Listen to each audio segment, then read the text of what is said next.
നമ്മുടെ ഈ വെഡ്ഡിങ് പ്ലാനിങ്ങിനെ കുറിച്ച് പറഞ്ഞല്ലോ. അപ്പം അതുപോലെ തന്നെ ഫാമിലി പ്ലാനിങ്ങിലും ഡെൻറ്റിസ്റ്റിക്ക് റോളുണ്ടെന്ന് ഞാൻ കേട്ടിട്ടുണ്ട്.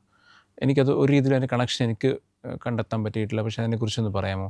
എങ്ങനെയാണ് ഡെൻറ്റിസ്ട്രി ഫാമിലി പ്ലാനിങ്ങിൽ ബാധകമാകുന്നത്? പ്രഗ്നൻ്റ് ആവുന്നതിൻ്റെ മുന്നേ നമ്മൾ ഏറ്റവും ആദ്യം ഒരു ഡെൻറ്റിസ്റ്റിനെ കണ്ടിട്ട് പല്ലിൽ കേടുണ്ടോ, മോണരോഗമുണ്ടോ, ടാർട്ടാറുണ്ടോ എന്നൊക്കെ നോക്കണം. കാരണം പല്ലിൽ ഈ ടാർട്ടാറൊക്കെ ഇരിക്കുവാണെങ്കിൽ അത് ബ്ലഡ് സ്ട്രീമിൽ ഇൻഫെക്ഷൻ പോയി ബേബിയുടെ വെയിറ്റൊക്കെ കുറയ്ക്കാൻ ചാൻസ് ഉണ്ട്. അല്ലെങ്കിൽ പ്രീമച്വർ ഡെലിവറി നടക്കും. അപ്പം അങ്ങനെയൊക്കെയുള്ള കാരണം കൊണ്ട് പ്രഗ്നൻ്റ് ആവുന്നതിൻ്റെ മുന്നേ നമ്മൾ ഡെൻറ്റൽ ക്ലീനിങ് ചെയ്യണം. ക്യാവിറ്റീസ് ഉണ്ട്, കേടൊക്കെ ഉണ്ടെങ്കിൽ ഫില്ല് ചെയ്യണം. ഗംസ് ഹെൽത്തി ആയിരിക്കണം.